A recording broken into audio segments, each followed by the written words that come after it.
Well, hello, guys. Tomorrow, you're officially 4 weeks old. These boys are getting big. I have to do a leg band check today. And a couple of them look like they're ready to be changed. Um, I wanted to clarify something. I've been making observations about these, and it sounds like I'm already making choices, and I'm really not yet. Actually, I'm not. All I'm doing is really making observations, and I've said that if the little ones, the two little white banded boys, especially the smallest one, don't catch up, they're not going to be a viable choice, um, and they're not. But they can catch up. Some are slow starters, as a friend of mine pointed out, and so astutely pointed out, and that's true. Um, if they don't catch up, and their combs are not, I like a nice five. They're supposed to have a five-pointed comb, a nice balanced five-pointed comb with a blade that doesn't stick up off their head too much. And well, that's just a general description. But the two white banded boys, which is one of the pins Jamie suggested I do to pair with my pin number 7 girls, is to pick from pins 1 and 3, which are the other two pins he sent from. Well, pin number 3 had those 4 infernals, and it left me with 2 chicks, and both of them are male, and one of them's the little one. And you can sometimes tell, like you can tell that one's much bigger than that one. That's one of the small ones, I think. Yes, it is. And there's a lot more factors than just size and comb. There's also, do they have a straight back and not a humped back? Do they have a broad heel, chest depth? Do they have the pelvic bones are far enough apart? Now they don't lay, but the males get their give the hens some of the some of their laying ability, and hens with narrow hip bones, or I guess tailbones, it's the bones on either side of the cloaca, which is the opening, and that eggs and poop come out of. And one channel closes up so the other one can open. Would you stop? I have somebody down here trying to grab my strap on my camera that's hanging down. But anyway, I'm not really making any choices now. I'm just making some observations and I did say if the little ones don't catch up, then they're going to be the first to go.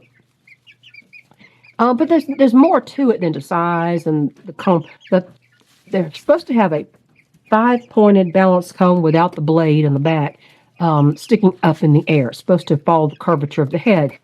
And we can't really tell. I can tell about the comb points if they're going to look like they're all even and nice and everything, through looking at them right now to a degree.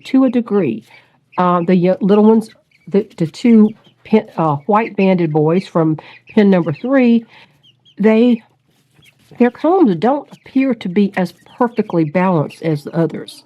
Like this little boy right here in pin number 7. He's got a beautiful comb. He's going to have a beautiful comb. I can already tell that. But decisions can't be made now. They're too young for that. I can make observations, but I'm not going to be making decisions yet. I guess I should be happy that I don't have to get rid of these so fast. I can keep them. I have an excuse to keep them a lot longer time. Now, I'm not a ruthless selector breeding. I'm not. I know, because I get too attached to them. What are you trying to do? Are you going to launch yourself over there and try to fly out the door? I don't think you're going to make it, child. I don't think so. But if you notice, we got purple banded boy, and we've got black banded boy, and then we've got another black banded boy. Those are the two boys from that number 7 pin, and that is a big boy. That one is a huge boy. He's a big tank. So it's going to be hard because, if I pick from the two boys from pin 7 along with either one of those boys, they're going to be closely related to the girls in that pen because they're going to have the same sire. I had to stop because my battery ran out. I may have to buy me some new batteries. I have a battery pack, but it has to have a cable with it, and it's a pain. So as I was saying about the chicks, I was going to say that I decided what I'm going to do. with their next feed. I'm gonna feed the show flock developer, which is after the starter, and it is a 20% protein feed. Right now, the combination that they're on is probably ends up being about 24, 25% when you add up everything. I didn't do the actual math, but 18 and 28 and 24. Anyway, it's in the mid, it's in the low to mid 20s. It's higher than 20.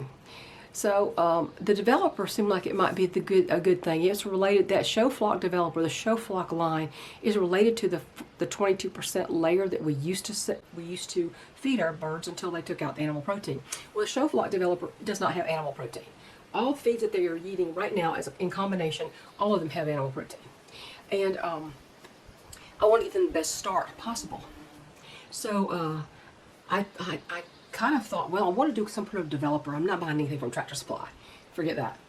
It's just because their storage, whatever they do to storage, ends up with moldy feed. I just had a lady today tell me, she said, my parrots won't even eat the food at Tractor Supply. They won't eat that stuff. And they were just, I go to county co-op. The manager, April, has been really great to us for many years.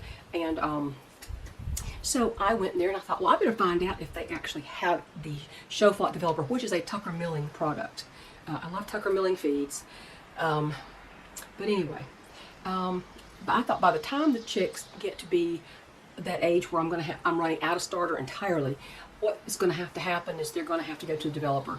And I want to be sure that they actually carry that. They carry Tucker milling, but they may not carry all of it. So I went to ask April, I said, do you have it? And she said, I think it's just called Flock Developer on our inventory. She says, come on here, let's go look at the label. So we went to the warehouse and looked at it. She had a guy get it down so I can read it. And I said, yep, that's it. So that's great. So she actually made sure I could get some when I needed it soon. And so that's what I'm going to be doing next, because by then the chicks are going to be out and they're going to be starting to free range a little bit with supervision, of course, because they don't know the ins and outs of all that or how to get back in the pen and all that junk. So they're going to be doing that. And so by then, the vegetarian feed's not going to make that much of a difference as a developer, and then I'll go back to the layer pellets later as they, mature. So I got that all situated, and I know they do have what I need, and we're going to see. I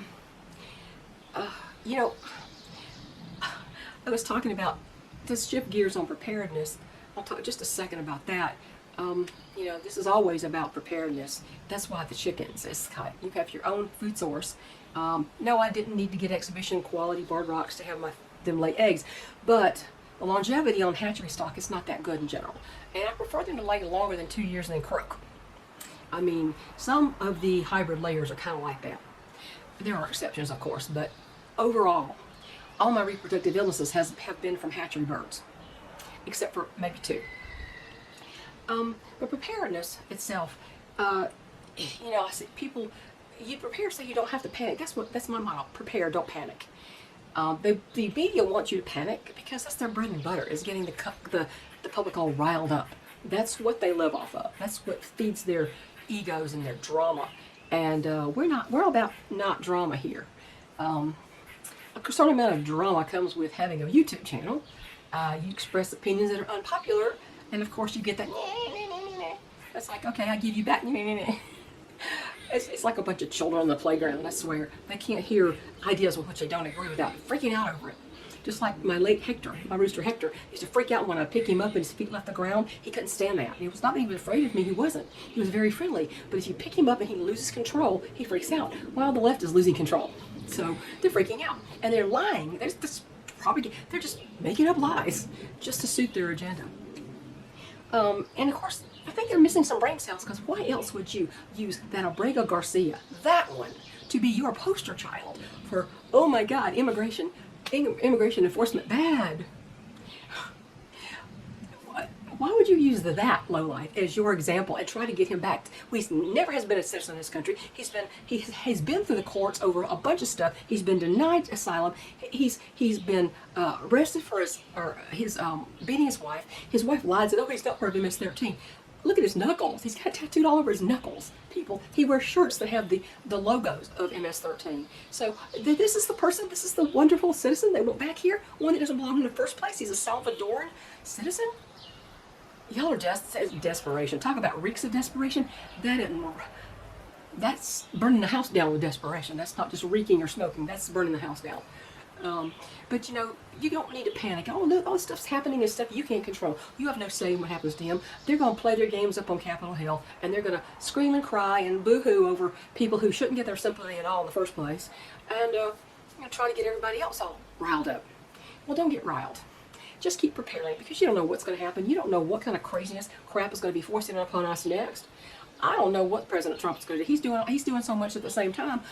I think he needs to get back to really making sure the economy, I know the tariffs are part of the economy thing, and that may help, but right now,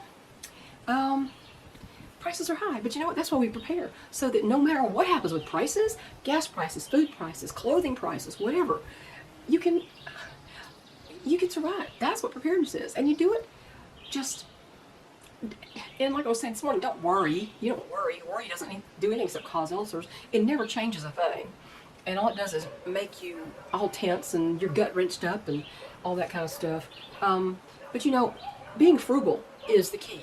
Being frugal is the key. And you know, if you've never been frugal, if you have never tried frugality, if you've never tried that, then at this point in time, it's really difficult to do it. I'm not saying you better, but you better try hard. You just got to try a lot harder. We're not panicking, no matter what happens, because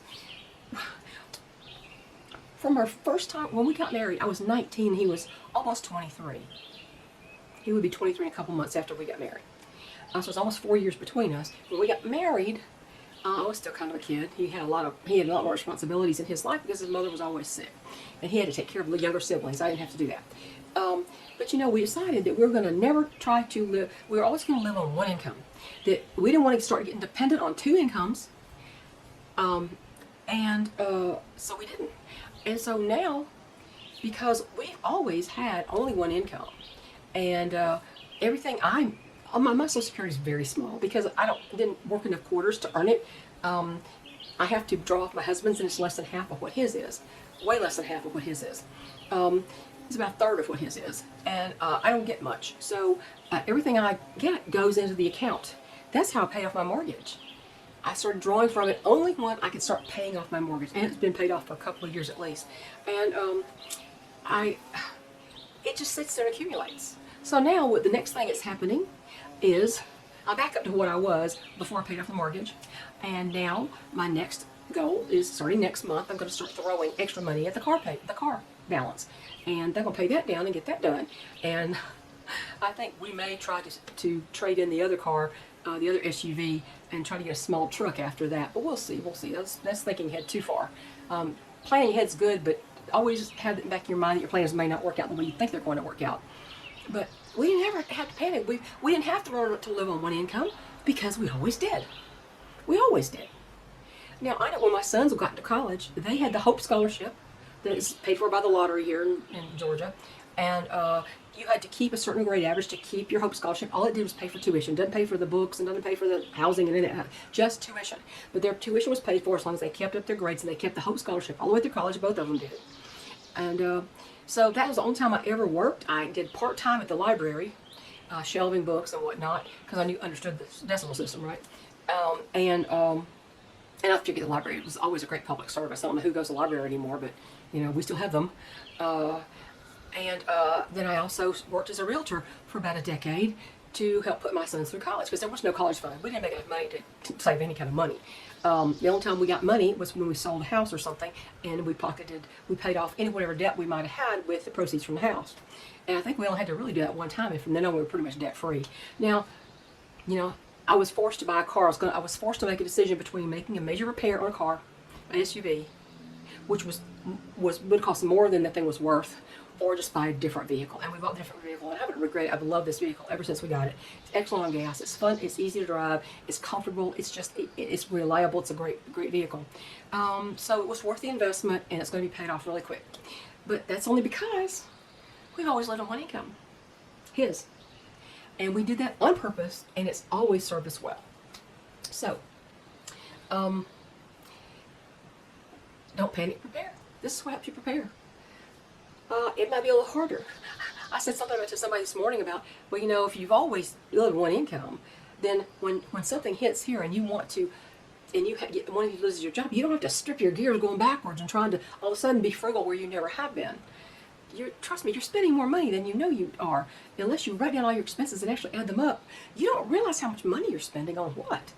You think you do sometimes, but sometimes you'd be surprised if you really sat down and added up the actual figures.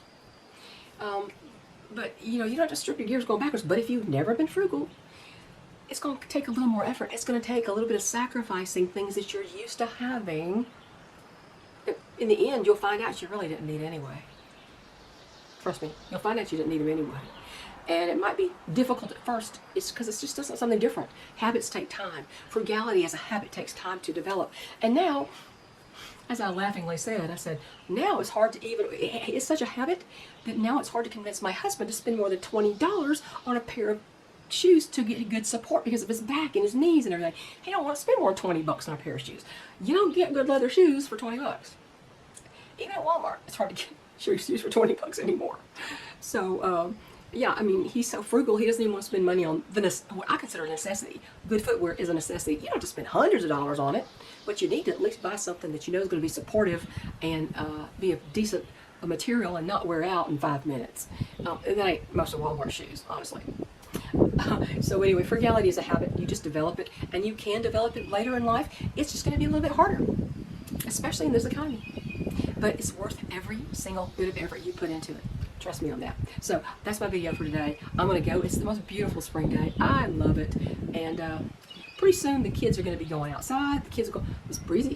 Kids are going to be going outside, the Omega Rocks. And we'll have some new videos with them outside.